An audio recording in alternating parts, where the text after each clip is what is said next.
Chepauk stadium స్పిన్నర్లకి స్వర్గధామం లాంటిది. నిజానికి Indian spinners అయినటువంటి రవిచంద్రన్ అశ్విన్ అండ్ రవీంద్ర జడేజాలు ఎన్నో గొప్ప విజయాలు అందజేశారు. కాకపోతే నిన్న తొలి టెస్ట్ మ్యాచ్లో మాత్రం బంగ్లాదేశ్కి బ్రహ్మాండమైనటువంటి ఓపెనింగ్ అనేది లభించిందండి. 144 ఫర్ 6 అనమాట.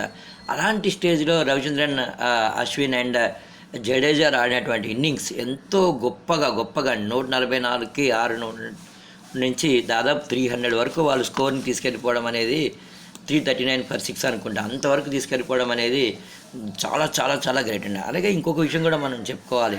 హసన్ మహమ్మద్ బౌలింగ్ అనేది చాలా బ్రహ్మాండమైనటువంటి బౌలింగ్ అనేది పడుతుందండి అక్కడ. నిజంగానే చెబాక్లో గురువారం పరిస్థితులు మనం చూసినట్లయితే పేస్కి అనుకూలంగా కనిపించినట్టున్నాయి నాకైతే. ఎందుకంటే యాక్చువల్గా స్పిన్నర్స్ దాంట్లో మంచి ప్రతిభ కనిపిస్తారు, కానీ నా పేసర్స్ కూడా బ్రహ్మాండమైనటువంటి దాంట్లో ఉండడం అనేది చూసాం మనం అక్కడ. అలాగే టాస్ గెలిచినటువంటి బంగ్లాదేశ్ కెప్టెన్ బౌలింగ్ ఎంచుకోవడం కూడా చాలా గొప్ప నిర్ణయంగానే మనం చెప్పుకోవచ్చు. కాకపోతే అడ్డం పడింది మాత్రం రవిచంద్రన్ అశ్విన్ అండ్ జడేజా అనమాట. నిజంగానే చూడాలి మ్యాచ్ ఈరోజు కూడా ఇలాగే కొనసాగినట్లయితే బంగ్లాదేశ్కి అయితే మరి ఇన్నింగ్స్ పరాభావం తప్పదేమో అయితే అనిపిస్తుంది. ఎందుకంటే ఇండియన్ బౌలింగ్ అంత అంత స్ట్రాంగ్ ఉందండి. రిషబ్ పంత్ కూడా నిన్న చక్కటి ఇన్నింగ్స్ ఆడాడు. చూడాలి ఈరోజు మ్యాచ్ ఏం జరగబోతుందో.